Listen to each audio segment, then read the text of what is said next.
Today we are going to learn how to do the vent portion of a VQ scan. So the radiopharmaceutical that we use for this is 99M technetium DTPA. The dose range is facility dependent, but usually about 20 to 30 millicuries of DTPA. So you can do the ventilation portion as an aerosol, which is what this kit is going to demonstrate today. So what you will need the kit. It's usually hooked up to an IV pole, so it's on wheels, so it's easy to bring right to the patient. You can hook it up to the wall oxygen. We have a portable oxygen tank attached to ours. We just found it works a little better. So on the back of the kit, your oxygen will hook up here.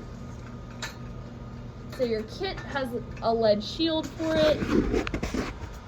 Inside the lead shield, there's a little hole that'll come into play in just a minute. So you'll need your lead shielding for your kit. It has a top. You'll need a Ventiscan kit. There's several different manufacturers of these, but they're all the same principle.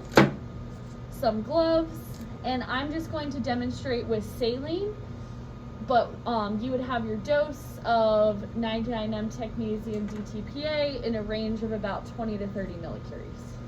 So the first thing you're going to do, since it's hot, you're going to put gloves on.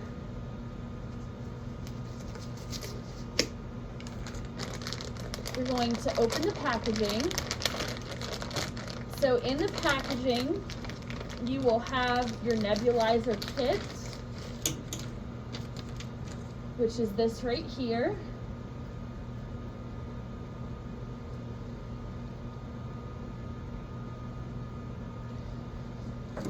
You will have some instructions, a yellow bag, and a twist tie. Those will be important later. And you'll also have a nose clip for your patient.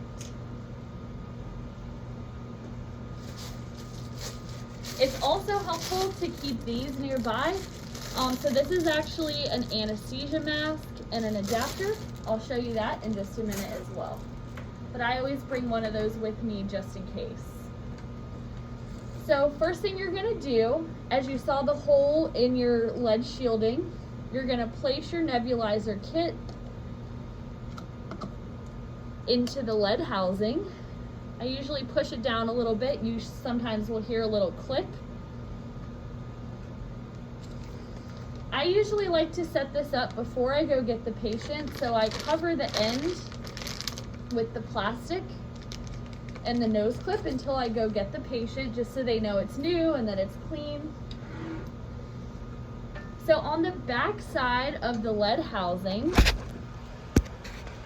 you'll see that there's a little hole, and you'll see a little rubber stopper in there. So that's actually where you're going to put your dose.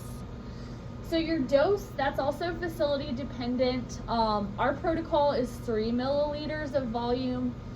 I've seen 2 milliliters of volume, 5 milliliters of volume, so that varies a little bit depending on your facility. We use 3 milliliters, so we get 30 millicuries of DTPA in 3 milliliters. However many milliliters you use, it's going to take longer to do the nebulizer portion of your exam, because the more volume you have, the longer it's going to take to deliver that to the patient.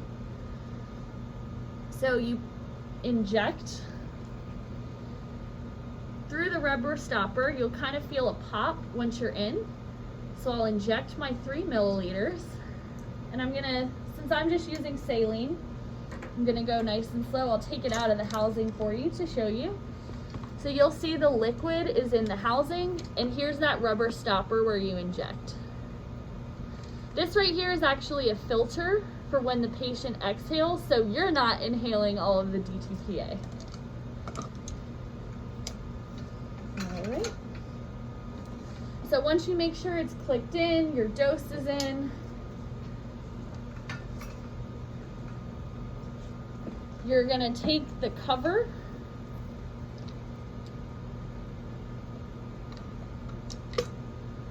you're gonna turn to click.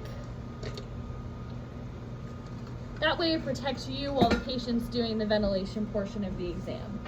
So at this point, I would go leave this in the hot lab and go get the patient, and then I'd roll it out of the hot lab once I bring the patient to me. So once I have the patient, this is the portion that you're going to put in the patient's mouth.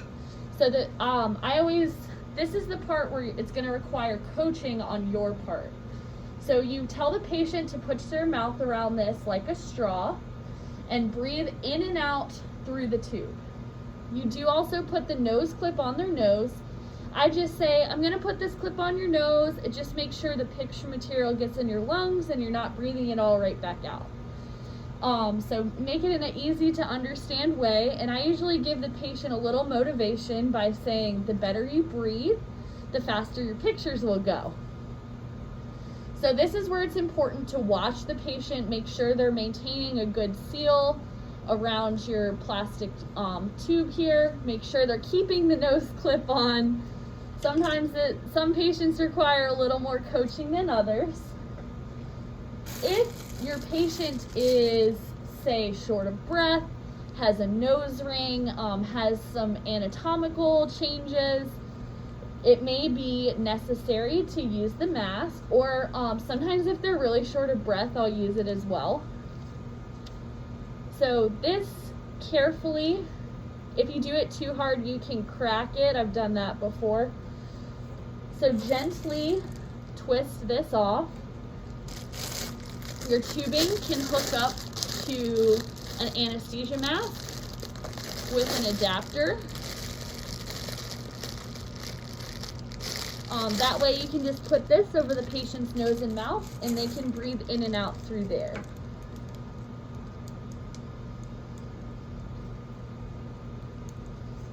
So once you're ready, so you give the patient instructions, you coach them on keeping a nice tight seal, you make sure they're ready, you put this in their mouth and say, hold on nice and tight, I'll be right back, I'm going to turn the oxygen on. So we're going to do oxygen at 8 to 10 liters. You don't really want to go over 10 liters because you can cause turbulence in the aerosol delivery. So that's why we say if a patient is on over 10 liters of oxygen, we won't do the ventilation portion of the exam. We're only delivering 8 to 10.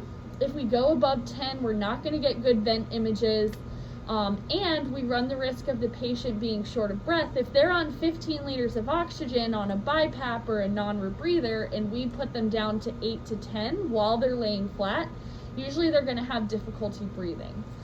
Another note, this is also facility dependent, but at Sentara we do not do ventilation portions on patients on ventilators because one, sometimes a lot of the aerosol will get stuck on the endotracheal tube, and it also involves kind of like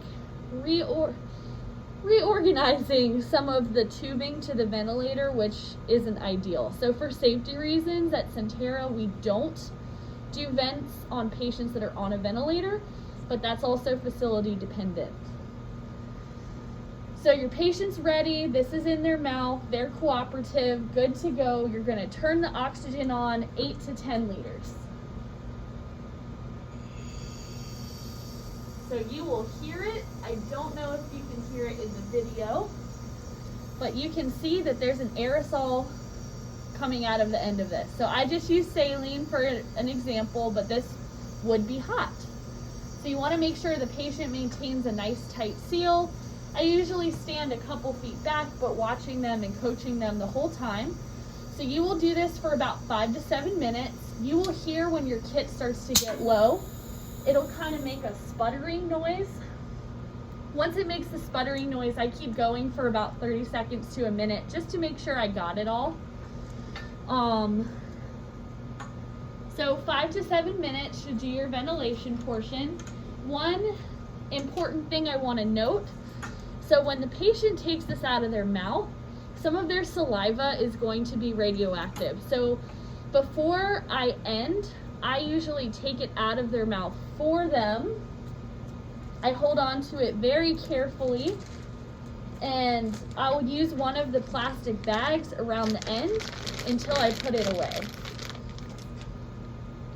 at this point, I usually keep it in the room until the exam is done because if they're calling me in for a VQ scan, usually the patient is short of breath, so I don't like to leave them alone until we're all finished and they're safely back on their bed.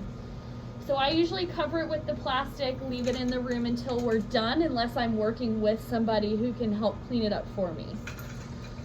So when it's time to clean it up, we usually bring it in the hot lab right next to our hot storage, so that, because if you survey this is actually pretty hot. Even if your dose is 20 to 30 millicuries to the patient's getting about less than 1 millicurie delivered to their lungs. So there's still a lot left in this kit. This kit is pretty hot.